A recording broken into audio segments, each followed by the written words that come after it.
Kryeministri Kristian Miskovski në fillim të seancës konstitutive të Këshillit Kombëtar për hetime financiare dhe konfiskimin e pasurisë, tha se kriminaliteti nuk duhet të shpërblehet, përkundrazi, ai tha se e vjedhura duhet të konfiskohet edhe të kthehet popullit. Ky organ, tha Miskovski, nuk është një formalitet, por një mesazh i qartë edhe i pakundërshtueshëm se shteti qëndron përfundimisht në mënyrë sistematike dhe pa kompromis kundër kriminalitetit edhe korrupsionit.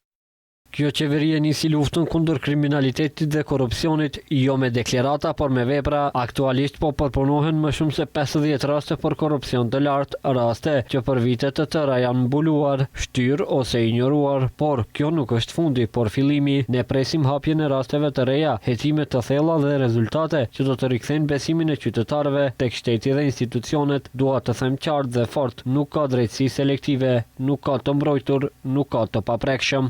Miskovski më tej tha se që kjo luftë të jetë e suksesshme, është i nevojshëm forcimi i gjyqësorit dhe i prokurorisë në mënyrë institucionale, kadrovike dhe funksionale. Ky këshill udhëheqet nga zëvendësi kryeministi për qeverisje të mirë Arben Fetai, i cili tha se kjo seancë konstitutive e Këshillit Kombëtar për hetime financiare dhe konfiskimin e pasurisë përbën një pikë kthese në trajtimin e luftës kundër kriminalitetit të organizuar dhe korrupsionit.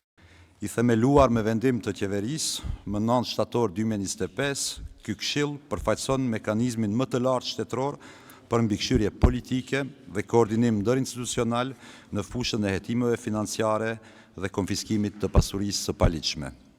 Kjo seancë e sotme shënon kalimin nga dërtimi institucional në ushtrim real të përgjegjësisë politike me një qëllim të qartë, të sigurojmë një qasje të koordinuar dhe efikase shtetërore në luftën kundër krimit të organizuar, korrupsionit dhe pasurimit të paligjshëm. Sipas tij, strategjia kombëtare për forcimin e kapaciteteve për zbatimin e hetimeve financiare dhe konfiskimin e pasurisë 2025-2028 dhe plani i veprimit 2025 dhe 2026 ofrojnë një kornizë të qartë dhe janë në përputhje me standardet europiane.